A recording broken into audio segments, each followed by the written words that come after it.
Acquiring information doesn't create transformation. helidda xog ma abuurto isbeddel. الحصول على المعلومات لا يؤدي إلى التحول.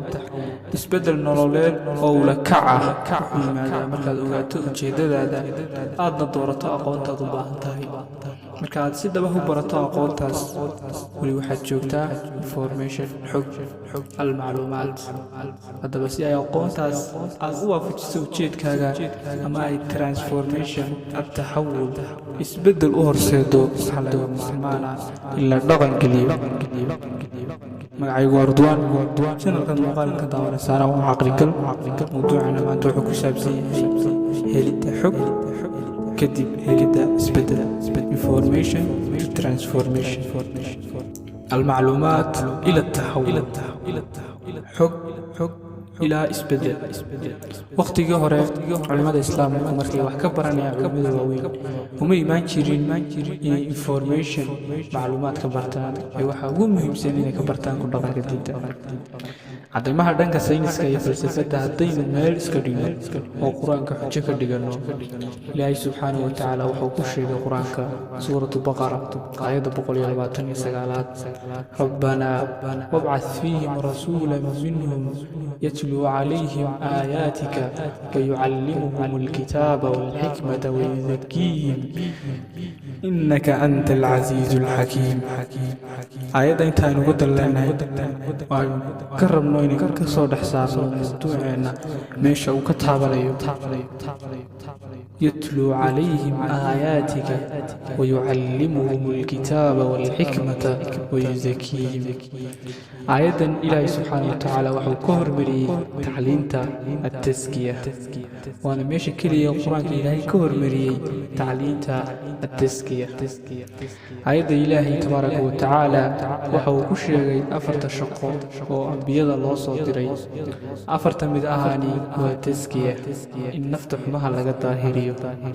tazkiyaduna waxay ku imaanaysaa marka la dhaqan geliyo 3 kale ee macluumaadka ahaa ee ambiyadu wadeen, inay aayadaha qur-aanka ku dul akhriyaan yatluu calayhim aayaatik, inay kitaabka qur-aanka iyo sunnaha ku baraan ummadda, wayucallimuhum alkitaaba walxikma, iyo inay baraan xikmadda.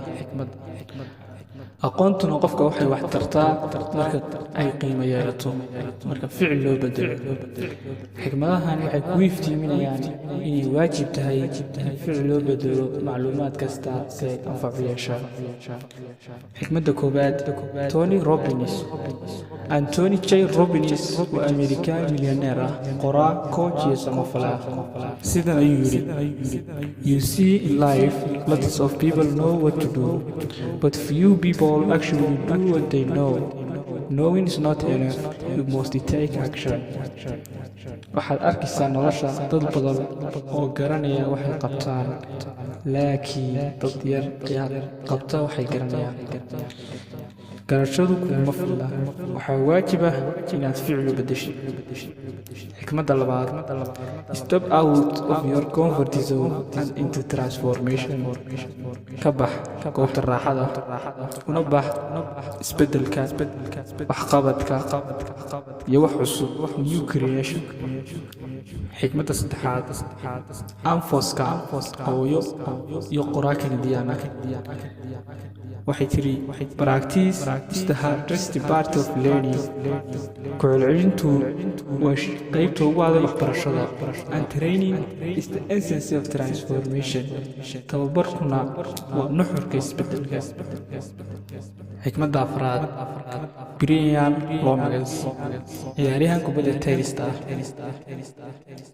waxa uu yidhi, use the power of action to take information and create transformation.